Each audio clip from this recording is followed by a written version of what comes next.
Gusto niyo po yung mga Bibles sa aklat po ng mga gawa.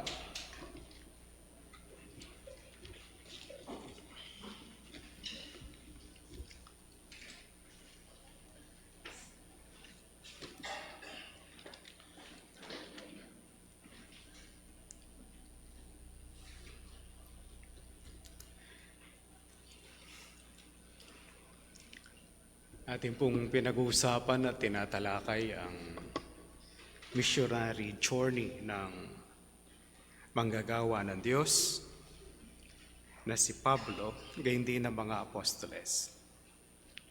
Kasamahan niyo po ko sa Acts 16 verse 6. And when they went through the region of Phrygia and Galatia, having been forbidden by the Holy Spirit to speak the word in Asia, and when they had come up to Mysia, they attempted to go into Bithynia, but the Spirit of Jesus did not allow them. So, passing by Mysia, they went down to Troas, and a vision appeared to Paul in the night. A man of Macedonia was standing there, urging him, saying, "Come over to Macedonia and help us." And when Paul had seen the vision, immediately we sought to go on into Macedonia, concluding that God had called us to preach the gospel to them. Manalangin po tayo. Aming Ama, kami po ay naninikluhod sa inyo at lumalapit. Humingi kami ng patuloy na enlightenment, ng pagliliwanag ng inyong mga salita mula sa aming puso hanggang sa kalaliman ng aming pamumuhay sa balat ng lupa. Tulungan kami, o aming Diyos, at gabayan ang inyong lingkod sa pangangaral ng inyong mga salita. Sa pangalan po ng aming Panginoong Jesucristo, ito pong lahat ang aming dalangin. Amen.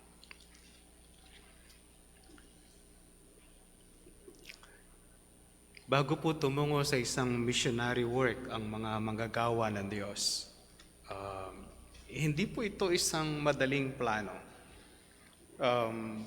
Pag-usapan, tatalakayin, rejection upon rejection until mapapangyari ang gusto nilang gawin. Nung si William Carey ay gusto niyang magmisyon,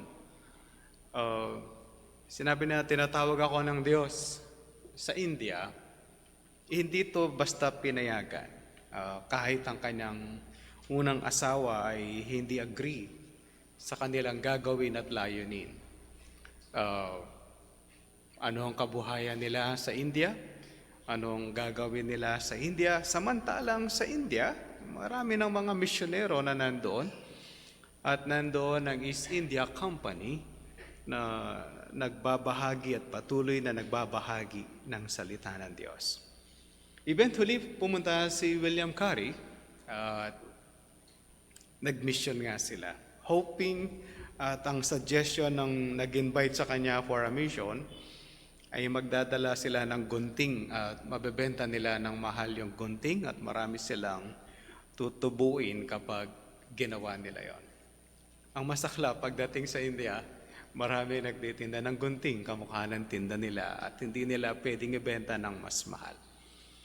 Eventually, God called them at sa tagal ng panahon, namatay yung asawa niya, namatay yung isang anak niya. After so many years, nagkaroon lang sila ng isang convert. At nagawa nila yung nais nila na matapos ang sati. That is, kapag namatay yung lalaki, susunugin yung kanyang katawan. Itong malungkot nun, kasama yung asawa niyang babae na susunugin. Buhay na susunugin. At nagawa nila ng paraan at matigil yon sa India. Kaya meron pang mga bahagi ng India ginagawa po yon. Ngayon hindi na nila ginagawa dahil kay William Carey at lumaganap din ang salita ng Diyos to some area through William Carey.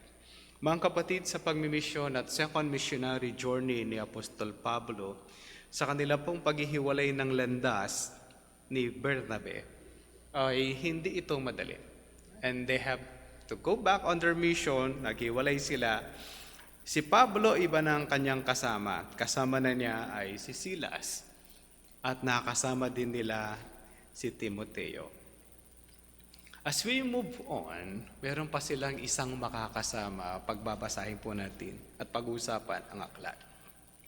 Kaya ngayon pag-usapan na talakayin natin mga kapatid, the mission in Macedonia. Dalawa po yung nais kong talakayin. Yung verse 6 to 10, the destination. And then yung verse 11 hanggang verse 15, the convert. Okay, the destination and the convert. Ito po yung mga tatalakayin natin. Bakit mahalaga ang destination at this moment? Kakaiba yung setup at pangyayari at ginawa ng Diyos. Hindi lahat ng plano ng tao ay could be a good one. It is good but that not the best. Kaya pag-usapan po natin, ano ba ang plano at ano ang kanilang tutunguhin? Ayon sa verse 6, when they went through the region of Phrygia and Galatia, having been forbidden by the Holy Spirit to speak the word in Asia. Kapag tinitingnan niyo po yung mapa na mayroong missionary journey ni Apostol Pablo, hindi ko alam kung meron po yung mga Bibles niyo sa likod. Ang dadaanan nilang, ang pinupuntirya ni Apostol Pablo, ganon din si Silas at si Timoteo, ay yung tinatawag nilang Asia, at hindi po Asia ng mundo, Asia, sa panahon na makaluma. At ang lugar pong ito ay sa panahon natin ay Turkey.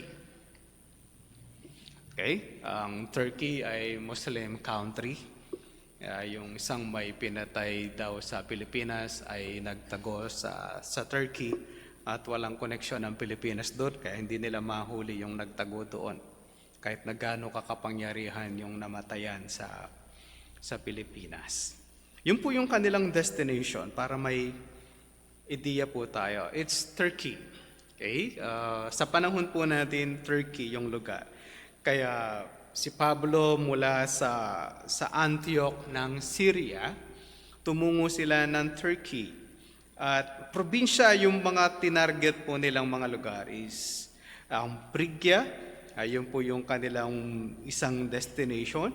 And then pupunta sana sila ng lugar ng Galatia. Hindi sila pinayagan ng Diyos. Ito po yung concern, hindi natin malaman paano ginawa ng Diyos ang bagay na to na hindi pinayagan si Apostol Pablo gayon din ng kanya mga kasama ng banal na Espiritu. Meron bang vision? Hindi natin alam. Hinarangan ba sila? Hindi natin alam. Kamukha ba yan na merong asno na humarang sa kanila, hindi umalis, kamukha ni Balaam? Hindi po natin alam. Isa pong realidad, ang banal na Espiritu ay hindi isang puwersa na walang personalidad. Ang banal na Espiritu ay persona na kung saan ito ay kumikilos na may kaisipan. Hindi po ito yung kamukha ng naisip nila. Kasi yung salitang Spirit, ang ibig niyang sabihin sa kanyang literal na kahulugan ay hangin or wind. Kung hangin lang po yan, madali ang lampasan. We could do things to prevent ourselves sa problema natin sa hangin. Alam naman natin yon. Kung hangin lang yan, it's simply gone the opposite. Ang eroplano para makagawa siya makalusot siya sa friction ay nilalagyan ng matulis sa harap o kaya ay pinapatulis nila yung harap para yung friction niya sa hangin ay kakayanin. Yung mga sasakyan ay para mabilis ay patulis dapat ang harap. Hindi yung sa van type, mabagal po, malakas mabilis yun, pero kakaisa ng maraming gusalina just to accomplish yung kanyang purpose. Kaya huwag kayong magtaka, bakit yung mga sasakyan ay patulis ang harap? Okay? Para lang naman malabanan nila yung hangin. Yun po yung isa sa mga purpose po noon, at hindi yung forma. Habang pumoporma po yung mga sasakyan, mayroon silang mga sinasacrifice about their speed. Kaya po yung nilalaban nila ng Formula 1, hindi van. No, yung kotse nila, yung patulis. Okay, para yung hangin malabanan. Kung hangin lang po yan, kayang-kaya ng lusutan nila Apostol Pablo. Pero ito ay persona na binawalan sila mag-speak. Hindi sila binawalan na pumunta. They're forbidden to speak in Asia. That is Turkey. Pero pastor, yung gospel ba, naibahagi nila dyan sa lugar na yan? Yes. Kaya unang-una, naibahagi na nila yung salita ng Diyos sa ibang mga lugar dyan, kamukha ng Lycia, Cilicia. Mga bahagi din po yan ng Asia Minor. Pero hindi sila pinayagan ng Diyos na pumunta doon. Kaya pag may mapa po kayo, maganda makita nyo po yung nilakbayan ni Apostol Pablo. Tapos, ayaw ng Diyos dito, let's move on. Verse 7, and when they had come up to Mysia, they attempted to go into Bithynia. Dikit lang po yan, yung mga mapa dyan, makita nyo po. But the Spirit of Jesus did not allow them. Yung una, yung Holy Spirit. Ang susunod, and this time, ang banal na espiritu, ang espiritu ng ating Panginoong Jesucristo naman ang nagbawal. Kaya, ibang destination sila ulit. Ito yung idea na may plano ang tao, may gustong gawin ng tao, pero iba ang plano ng ating Diyos.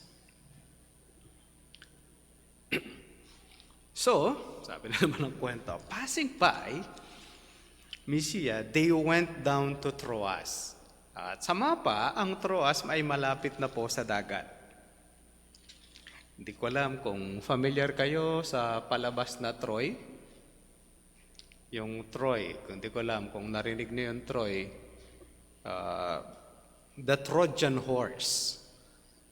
Yung Trojan horse ay hindi virus. Naging virus na siya ngayon. Na-virus ba kayo noon, yung Trojan horse?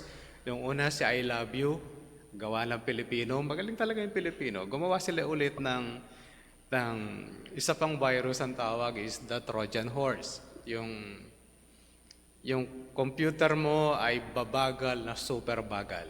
Yun po yung epekto ng Trojan horse. Kung naka-receive po kayo noon, ako naka-receive, bumagal yung aking computer. Yung idea ng Trojan horse ay papasok sila dun sa territory ng Troy at hindi nila ito mapasok-pasok. Ang liit ng bansa, hindi nila mapasok kahit marami po yung sumugod. What they did is yung Trojan horse ay pinapasok nila. Yung mga tao naman sa loob ng lugar na yon ay para silang engot. Sabi nila, may binigay ng Diyos yan ay Diyos-Diyosan. Ipinasok nila. Sa loob ng Trojan horse, nakapasok yung mandirigma na kalaban nila. Kaya nung gabi, nung pagkatapos nila maglasing, yung nandun sa Trojan horse ay nagsilabas. Kaya inatake sila. Ang lugar ng Troy ay totoo, pero yung kwento di natin alam ng Trojan horse. But yung Troy, totoo, malapit po yun sa Troas. Para meron lang tayong connection na merong ideya sa mga lugar. Totoo ang lugar ng Troy? Yes, katabi po yan ng Troas. Si Pablo ay nasa Troas at this time sa pinag-aaralan natin. Habang sila ay nandun, meron siyang nakitang vision. Ang vision ay pwedeng nakita habang gising o ang vision ay nakita kapag siya ay nanaginip. Okay. Pero pag vision, karaniwan gising po yung tao. Pastor, hindi ba yan panaginip? Ang panaginip linalagay po ng mga authors, the dream. Okay, pag panaginip yan, dream ang nilalagay. Pero dito, vision. Gising po ang manggagawa ng Diyos to see this thing. Ang sabi niya, merong isang tao from Macedonia na nakatayo at tinatawag sila come over to Macedonia and help us. Ito po yung sinabi niya. Pumunta ka dito at tulungan mo kami. Nung makita po ito ni Apostol Pablo, immediately, we sought to go on into Macedonia. Mga kapatid, may kasama na silang isa pa. Si Silas, si Pablo, si Timoteo, yung tatlong main man na pinag-uusapan. And this time, sa verse 10, may kasama na silang isa pa. Kasama na dito si Dr. Lucas. Kung bakit ang paglagay na niya ay we. Napansin niyo ba? Na yung mula dito, karamihan mga kapatid, na ilalagay na niya sa kanilang mga journey ay we. Kasama na siya sa pagmimisyon. Maintindihan po natin, ito yung magiging target nila, Macedonia. Bakit? Meron siya nakitang vision. Okay? Meron siya nakitang vision and this time they're going to Macedonia. At mangangaral sila ng salita ng Diyos. Ito po yung main ministry ng simbahan at ng pagmimisyon to share the gospel. Hindi pupunta sa isang lugar para mamasyal o makita yung mga lugar. Kapag kami po ay nagtuturo ng mga pastors, lagi tinatanong ako kung ano yung nakita ko sa lugar. The other week, nasa Baguio kami. Gusto ko sana makita yung SM ng Baguio ulit. Kailan ko nakita yung SM Baguio? 10 years ago ba yan? Kailan ba nag-retreat yung mga singles? Nag-Baguio ba kayo? Yun na po yung last ko na makita yung SM. Hindi po dahil gusto ko makita yung SM, yung nakakasawa po yung lugar ng mga SM, lalo na pag wala kang pera. Ang nakita ko lang is Marcos Highway, wala pa yung ulo ni Marcos, sinira yata. Tapos, yung nagtitinda ng peanut brittle na galing Pangasinan. Tapos, nakarating kami doon sa building, yung hotel. Tapos, pumunta kami doon sa church. Tapos, bumalik kami sa hotel. Tapos, pumunta kami sa church. Tapos, bumalik kami sa hotel. Tapos, bumalik kami sa church. Umuwi na kami. Pag tinatanong nakita mo sa Baguio? Bangin po. Mga bangin lang. Tsaka, mga pader. Tsaka, Toyota, Innova na may sulat sa gilid. Yan lang po yung mga marami sa Baguio. Toyota Innova na meron nakasulat ng number, tapos nakalagay taxi. Ano pa yung nakita ko? Ayun lang po. Okay, pero yung kape po ng pastor masarap. Anyway, ano yung ginagawa namin? Wala, magtuturo lang po kami. Kahit nung pumunta kami ng Cagayan de Oro, hotel, tapos church, tapos hotel, tapos church, tapos hotel, tapos airport. Tapos nasa mga tarim na ulit. Wala sila nakalaan na isang araw na mamamasyal ako. May pupuntahan kami. Wala po kami nakikita mga ganon. But what I do is simply teach at magtuturo lang. Yun po yung gawa ni Apostol Pablo noon is to do the mission. Pupunta sila sa isang lugar is simply to preach the gospel. That's the mission work. And churches ay ginagawa po ang bagay na po na to. When you do the children Bible study, pupunta ka doon sa lugar, tapos after 3 hours, layas na ulit. Next Sunday ulit, pupunta ka ulit sa lugar, after 3 hours, layas ka ulit. Ano nakita? Yung school, tsaka yung mga batang makulit, tapos church na ulit. Ganun lang. That's going on mission. Pastor, walang leisure. Siguro darating po yung time na yon. Pero yung priority is to share the gospel, even in our lives. Ang priority ng mga mananampalataya is to share the gospel. Pastor, paano yung priority namin yayaman? Tapos,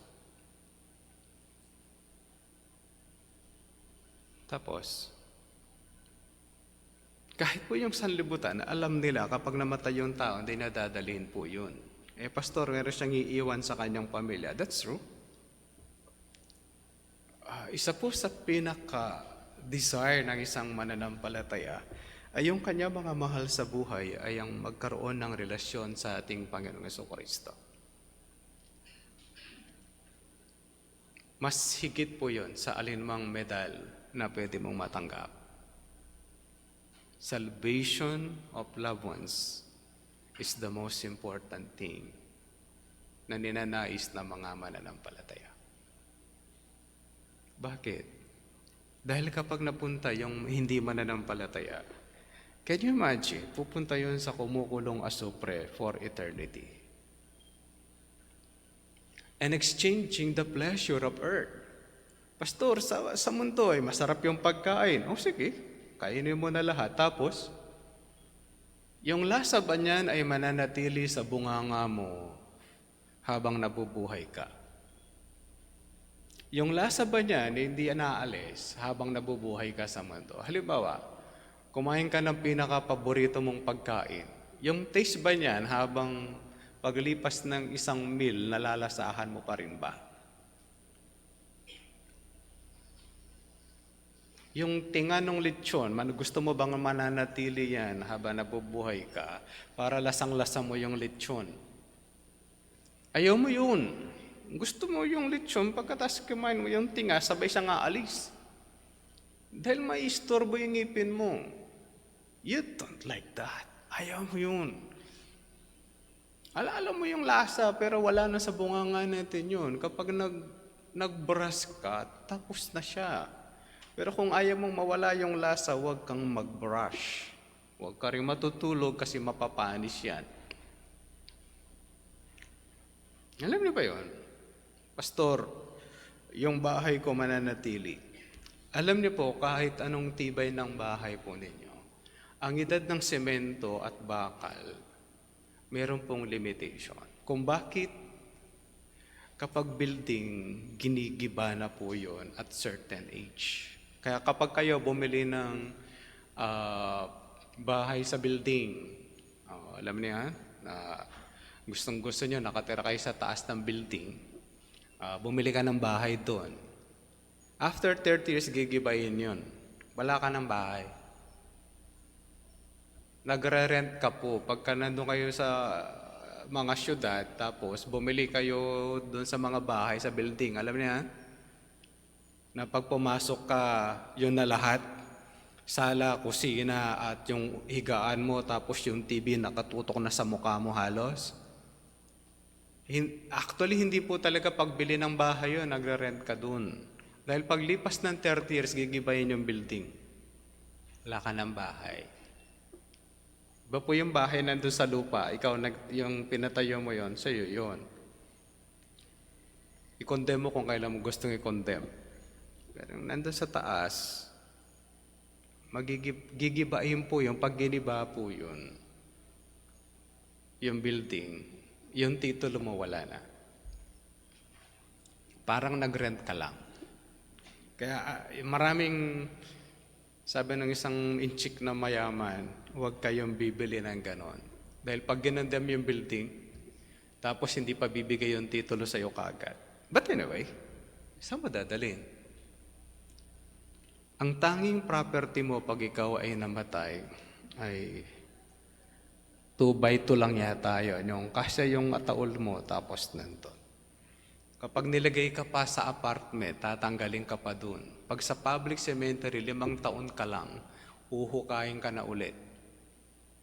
At kapag wala ng pagbayad yung kamag-anak mo, ilalagay yung buto mo doon sa gilid, bahala ka na dun. Wala ka pa rin madadala. Kahit na ipadala natin ang tip 100 million sa taol mo na nanakawin po ng sepulturero, hindi mo madadala sa langit for eternity. Ang pinakamahalagang bagay na meron ka dapat ay ang magkaroon ka ng relasyon sa Diyos. Kaya si Apostol Pablo, even to the point of death, kahit napapatayin siya, gagawin at ibabahagi niya po ito, ang mabuting balita, dahil ito ang pinakamahalagang bagay na meron tayo sa mundo. Sinabi ba ng Biblia yan? Yes. Genesis 3:15, binanggit na ng Diyos. Alam niyo ba kung anong meron sa Genesis 3:15? It is not simply laban ng ahas o ng ulupong against the woman. Laban ng binhi ng ahas at binhi ng woman. Laban ng ahas at saka yung binhi ng babae. Alam niyo ba na merong importanteng nakalagay doon? Doon pa lang nakalagay na mabuting balita. Kalaban ng Diyos yung babae sa Genesis 3:15. Sa Genesis 3:15, magkakampi na sila. Napansin niyo ba yun? Genesis 3:15, ang Diyos at yung babae magkakampi na. Ang tawag doon ni grace. Kinakabagan ng Diyos yung babae na si Eva. Genesis 3:15. Kalaban niya ng una, pero pagdating sa 15, ba't sila magkakampi? Magkalaban ng babae tsaka yung ulupong. Kaya tingnan niyo rin po kung sino yung mga gustong-gusto niyong kasama. Kapag gustong kasama ang believer, tandaan niyo salitang ito, baka hindi ka Kristiyano. Baka sa'yo, pastor, judgmental ka. Oh, di naman nagbabago ang psychology. Hindi rin nagbabago ang sociology. Hindi ba sinabi ng teacher niyo noon, nung bata kayo? Sabihin mo sa akin ang mga kaibigan mo, sasabihin ko kung sino ka. Di ba sinabi sa inyo yun? Baka absent kayo, no? Ako present ako kasi ilan lang yan naaalala ko eh. Sabihin mo sa akin ang mga kaibigan mo, sasabihin ko kung sino ka. Kaya kapag ang paborito mong kasama unbeliever, sigurado po ito. Baka unbeliever ka din. Bakit? Doon ka nag-i-enjoy. You don't enjoy the company of believers, you don't enjoy God, then most probably you enjoy the devil. Baka chance mo na to na ikaw ay magsisi sa iyong kasalanan. Especially if you don't listen to the gospel. Ayaw mo makinig ng Biblia. Ano yung lagi natin gusto natin pinakikinggan? Kapag bata, paborito yung cellphone. Tandaan niyo to mga bata, 6 na araw na kayong nagsa-cellphone. Ilang oras lang yung pagsamba, tapos ayaw mo pa.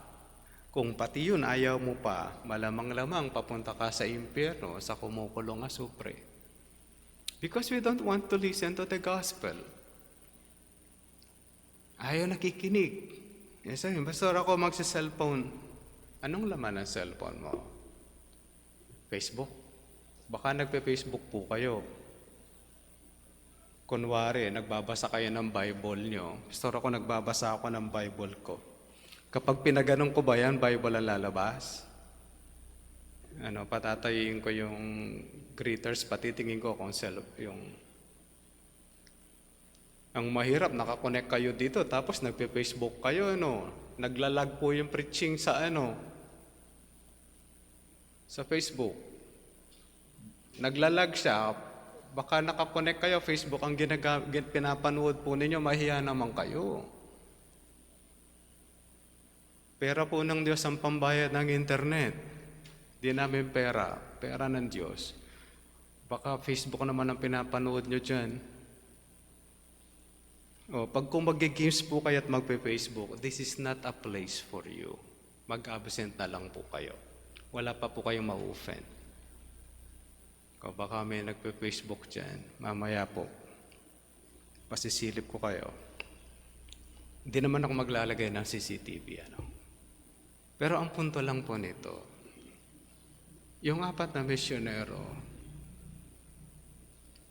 dubuhis po nila yung buhay nila para marating po yung gospel sa atin.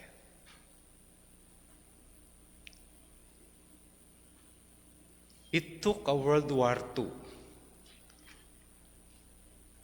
to bring the gospel in the Philippines.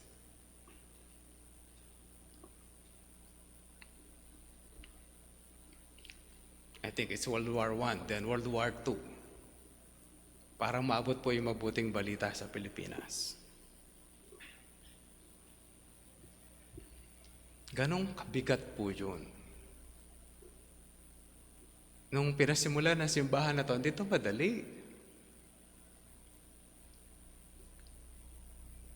Yung pinasimulan na may bahagyang mabuting balita sa inyo, hindi po yun madali. Buhay at dugo ng taon tinaya to share the gospel.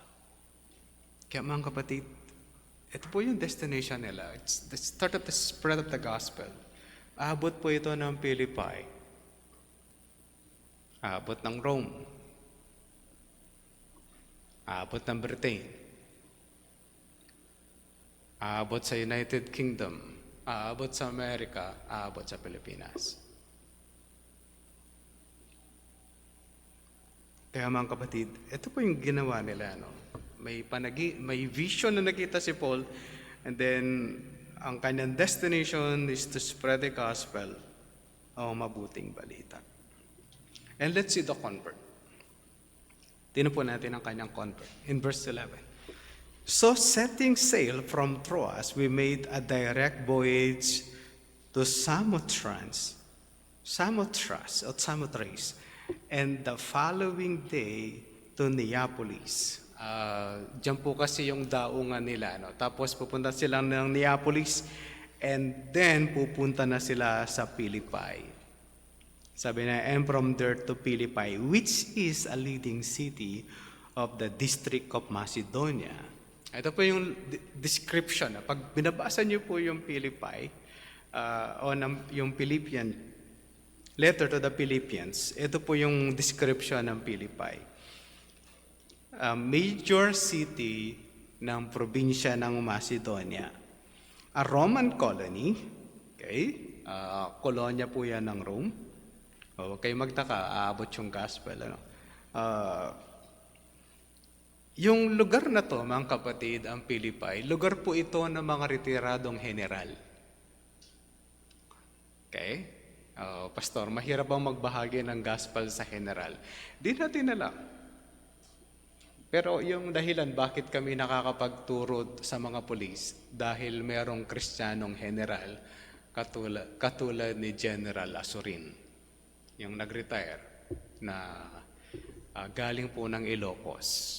Bakit kami nakapagbahagi ng salita ng Diyos? Dahil po sa Kanya. Bakit merong pag-aaral sa mga pulis ng weekly? Dahil po kay General Asurin. Merong general na naborn again nung siya ay tenyente. Ayon sa kwento. Kaya itong lugar po ng Philippi ay mga general karamihan, mga retiradong sundalo ng Roma. Ang Philippi ay merong special treatment dahil hindi ito karaniwan nagbabayad ng tax. Kasi nga, mga general o mga sundalong retirado yung mga nandiyan, sa blessing ng emperador sa kanila, free of tax kapag ikaw ay taga-Philippi. Galing ano? Sana all. But they have the privileges of Rome. Okay? Yun po yung kanilang destination. At sila ay natili sa syudad ng ilang araw. Verse 13. And on the Sabbath day, we went outside the gate to the riverside where we supposed there was a place of prayer. And we sat down and spoke to women who had come together. May napansin kayo nakakaiba? Hindi synagogue. Kakaiba po ang destination siya. Pag si Pablo ang kasama mo sa mission, ang una niyang pupuntahan, synagogue. Ang mahirap sa synagogue, mga Hudyo nakakaalam ng Old Testament. Familiar ka dapat. And then pag-uusapan ninyo ay mula sa Old Testament, and then ipapasok ang Panginoong Jesucristo. And this time, ang pinuntahan nila is a prayer place. Malamang-lamang, kokonti po yung mga Hudyo sa lugar po ng Philippi. Ibig sabihin, kung walang 10 Hudyong lalaki sa isang lugar, hindi sila magtatayo ng sinagoga. It should be 10. And this time, mukhang kakaunti sila. Pero, mga kapatid, meron silang prayer place. Hindi po sa bundok. Wala po sa Kapas. Uso sa atin prayer mountain, Pastor, uso sa atin prayer mountain para mas malapit sa Diyos. Ayun yung idea na maliit ang Diyos mo. Kapag pumunta ka sa prayer mountain kasi mas malapit yon sa Diyos, ang tingin mo sa Diyos ay pipitsuging Diyos. God is omnipresent. Kahit nasaan ka, pwede kang manalangin sa Diyos at pakikinggan ka ng Diyos. You don't need to go to the mountain para lang marinig ka ng Diyos. Kahit wala ka po doon.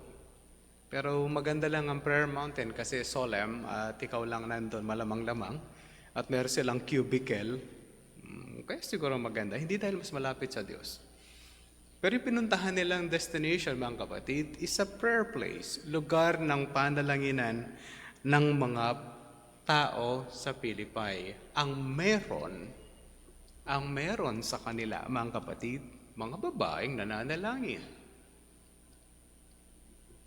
Dahil yun ang kanilang naabutan, mga kapatid, yun ang kanilang mga naabutan, anong ginawa nung apat? Ipinahagi ang salita ng Diyos. Kakaiba rin sila, yung destination nila. Noon, merong grupo na nagbabahagi ng salita ng Diyos. What they do is they do basketball.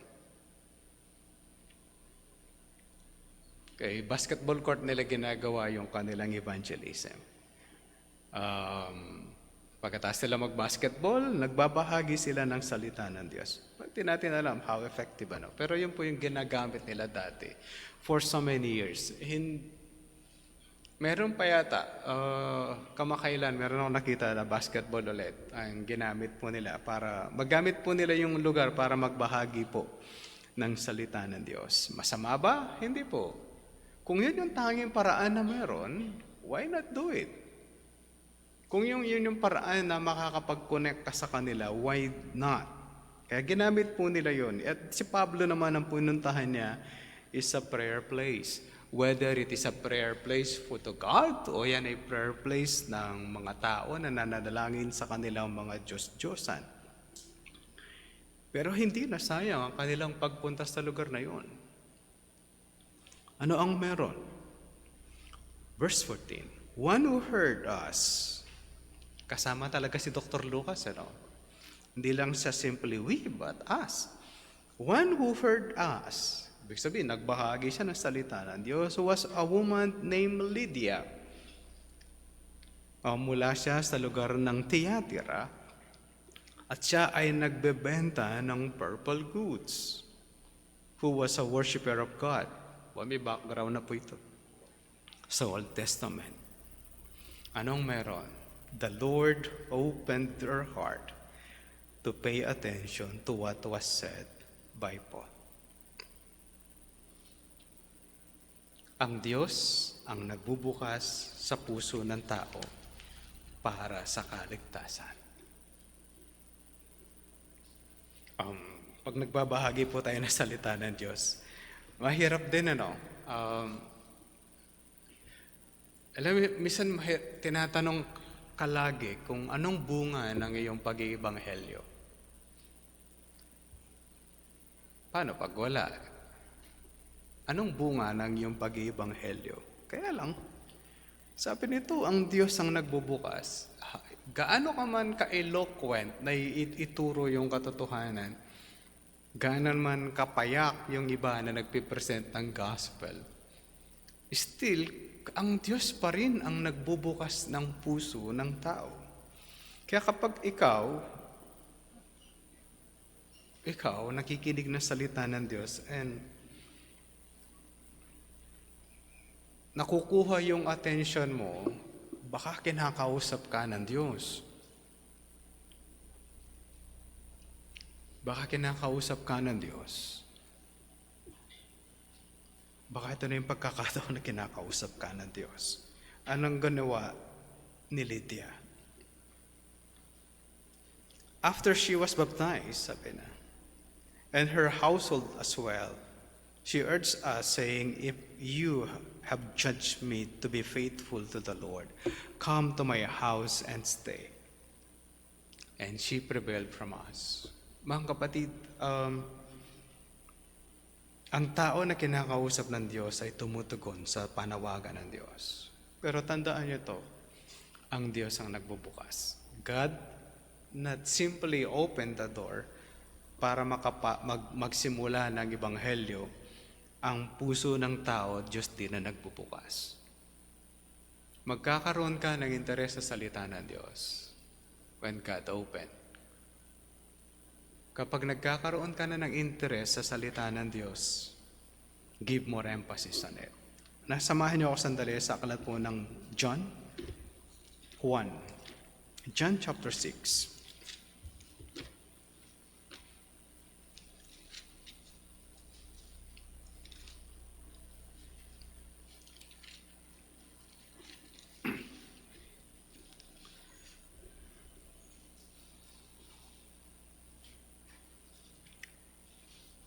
Tignan niyo ba yung verse 44? John 6:44.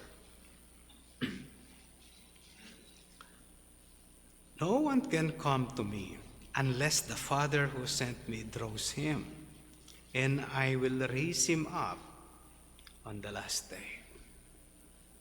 Ang trabaho po ng mga nagbabahagi ng salita ng Diyos is simply to share the gospel. Ibabahagi lang ang salita ng Diyos. Yun lang po yung trabaho natin. Hindi natin trabaho magligtas. Trabaho po ito ng Diyos. Ang Diyos, pagpapadala ng mga manggagawa, ang Diyos ang magbubukas sa puso ng mga tao. Kung bakit ka lumalapit sa Diyos, kasi inalalapit ka ng Diyos. Alam niyo yung pribileyo nun sobra-sobra? Inilapit ka ng Diyos at inilapit ka niya sa kanyang bugtong na anak para magkaroon ka ng kaligtasan. Hindi ka karapat-dapat, pero ang naglapit sa iyo ay ang Diyos. O sabihin natin, Pastor, parang di ko nararamdaman yan. Pero the fact na naiisip mo na hindi mo nararamdaman, di ba dapat nagmamakaawa ka sa Diyos? Nawa ang Diyos ang maawa sa iyo. Buksan ang iyong puso. Tandaan niya po ito. Mamimili ka lang. Relasyon mo sa Diyos o yung pleasure sa mundo. Pastor, yung nasa mundo mukhang mas matalino. Okay. Kung mas matalino ang mundo, bakit hindi nila mahanap ang missing link for hundreds of years? Kung matalino ang mga scientists na nagsasabi ang Diyos ay hindi totoo, bakit hanggang ngayon di sila makagawa ng itlog? Hanggang ngayon, hindi rin sila makagawa ng damo. Ang alam lang ng gawin, damong plastic na ginagamit sa football. O yun lang, ganito lang. Pero yung itlog at saka yung damo na pinakasimpleng bagay hindi nila magawa. Hanggang ngayon, hindi rin nila magawa ang isang maliit na bagay na lumilipad na naka-steady at ang bilis niyang umilag. Sa umaga mo lang pa naman halos nakikita yon. Alam niyo yan? Yung langaw na nakalipad. Mapalad kayo kung nakahampas na kayo ng isa nun. Nasubukan niyo na yung hampasin yon? Dahil galit na galit ka, susundan ka. Tapos sa hampasin mo, galing lang umilag. Ang galing, di ba? Pastor, meron ng ganon. Ay, yung niknik. Mayroon nakagawang sasakyan o nakakapalipad nun. Pastor, yung drone, ganito. Di malaki pa rin. Yung niknik na maliit, ang galing na maghanap ng ilaw yon. Tama? Yung gamo-gamo, ang galing na magtanggal ng pakpak. Kasi mag-aasawa na siya. Tapos ginigisan nyo, no? Di ba kinakain niya? Sinasangag yun eh. Kinurog. Tama ba yun? Yan po yung di ko pa natikman. Pero yung kaibigan kong pastor kumakain nun. Sabi niya masarap. Sa'yo na lang. Pero isipin yung pagkakagawa niya, no? Tapos sasabihin natin, Pastor, magaling yung mga tao, naka-invento silang excavator. Yung nag-uukay. Ang galing, ano? Bakit yung ararawan? Ang galing niyang mag-ukay. Subukan niya na yan. Magaling pang magbutas yun. Okay. Lalabas lang pa naman yung pag inararo yung bukid. Ang galing, di ba? Kala ko magaling yung science, ba't kumokopya lang? Pastor, yung trapdoor, may gagamba po na gumagawa ng trapdoor. Di pa na ipanganak yung scientist na gawa na yon. Kaya mga kapatid, nakakamangha na yung toxic mo, kinukuha ng puno para mabawasan ang toxic sa mundo. Hininga mo, kukunin dapat ng puno yon para gawin ng oxygen. Kukunin mo ulit yung oxygen. Ilalabas mo, carbon dioxide siya. Sisipsipin niya yon para sa'yo. Yung tubig yung marumi ay fini-filter para pag pinump natin yung tubig mula sa lupa, malinis na siya ulit. Di ba ang galing? Tapos magpapaulan ng Diyos para ibabagsak niya yung mga toxic, ilalagay niya ulit sa lupa para hindi natin malanghap. Water cycle. Bakit may ulan? We have water cycle. Di ba? Ang galing nung gumawa para magka-cycle. Tapos sabihin natin, basta magaling yung science. Mas rational. Rational sa ang tao galing sa unggoy pero merong missing link. Is that proper science? It's not proper science. Sabi ng science, to see is to believe. Tapos naniniwala sila sa missing link. Kala ko to see is to believe. Di ba ang galing? Ang galing ng Diyos, yung kakainin mo, dadali niya yung mga lahat yon sa tamang kalalagyan. Isipin niyo, inahatid nung can you imagine, kakain ka ng mansanas, tapos ipapump niya yung puso mo para ikaw ay gising. Sino naghatid doon?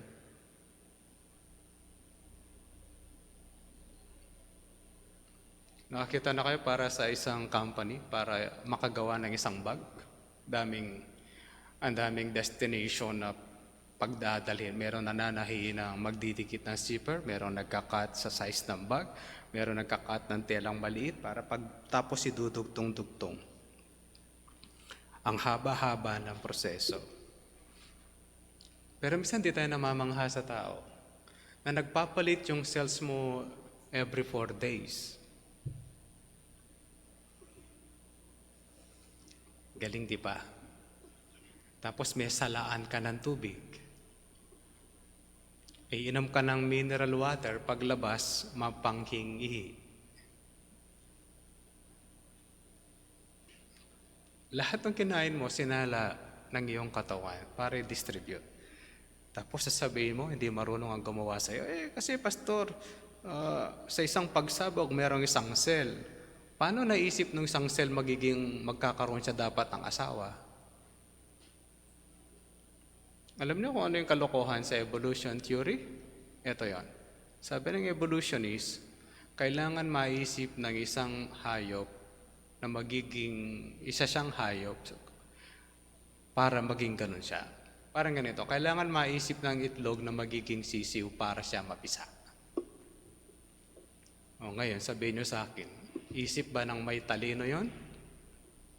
Ang tagal ko nang iniisip na ako ay maging 6'5". Okay, mula po nung bata ako, iniisip ko na magiging 6'5" ako. Wala talaga, una talaga ako sa pila. Sana nandun naman ako sa huli, ako yung pasimuno ng Panata Makabayan, no? Yung Alam mo yon? Ako lagi sa harap eh. Yung teacher na nakasunod sa akin, nandun sa harap, di ko siya mahampas. Sana pag kumakausap naman ako, pag ganyan, oh, kumusta ka na, Brad? Oh, hindi, lagi ako na, oh, kumusta na ka? Sana pag basketball, ako naman yung naghihintay doon sa baba. Lagi ako doon sa taas. Sana pag volleyball, di naman ako nagtutos. Ako naman sana yung hahampas minsan. Eh, hindi ko maabot yung net eh. Ba't hindi ako nag-evolve? Sabi na scientist, pag naisip mong magiging... Niisip ko nga, sana kasing gwapo ko si Aga Mulak. Eh, hindi. Kahit anong isip ko, Piolo Pascual na lang, mas mababang konti. Eh, hindi pa din eh. Di ba kalokohan ng evolution? Kailangan mo daw maisip. Hindi ko alam paano naisip ng itlog na magiging sisiw siya. At paano niya maisip na siya magiging bugok. Ngayon, tanungin ko kaya, naisip ba ng itlog na magiging sisiw siya? Nag-isip siya? Tumutol siya sa inyo nung binubuksan nyo at gagawin nyo siyang scramble? Uy, mas maganda kung sunny side up ako. Sabi niya sa inyo? Hindi, kalokohan. Kaya huwag niyo sasabihin sa akin, Pastor, there's a better way. Hindi po. Ang dala ng Bible ay kaligtasan para sa tao. Para hindi ka pupunta sa kumukulong na supre. Sigurado yon? Yes. Bakit? Proven ng Biblia. Hindi pa ito. Wala pang kumalaban sa Biblia na sinabi nila na false ang Bible pagkatapos nilang aralin. Wala pa. Ni isa. Na nagsabi ang Bible hindi totoo. Basta inaral niya ang Bible, binasa niya ang Bible, inaral niya mabuti, sabi niya, hindi totoo ang Biblia. Marami ng scientists nagsabi, totoo ang Biblia pagkatapos nilang aralin. Isa sa kanila ay si Josh McDowell, ang author ng libro na A Ready Defense. Ngayon, siya na yung lumalaban. Pag sinasabi ang Bible hindi totoo, siya yung nagpo-prove that is true. Kung totoo ang Biblia, totoo ang impyerno. Nagbabago ba yung tao na nag-aaral nito? Yes. Totoo siya. Kaya, tandaan niyo to, mabuting balita ang dala ng nangangaral nito. Gusto nila makakaroon ka ng relasyon at ugnayan sa Diyos at makapiling mo ang Diyos hanggang sa walang hanggan. Kahit na mahirap. Di ba kayo nagtataka? Nandito kayo sa araw na to.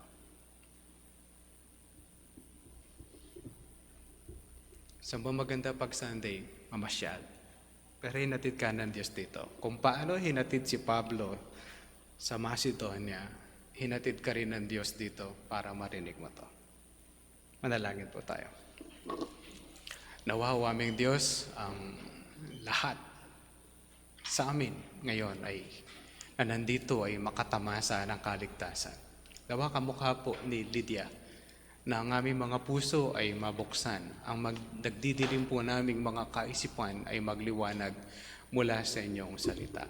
Nawa kaming lahat ay malubos ang kaligtasan at magkaroon po kami lahat ng ugnayan at relasyon sa inyo at sa aming Panginoong Jesucristo. At sa pangalan po ng aming Panginoong Jesucristo, ito pong lahat ang aming dalangin. Amen.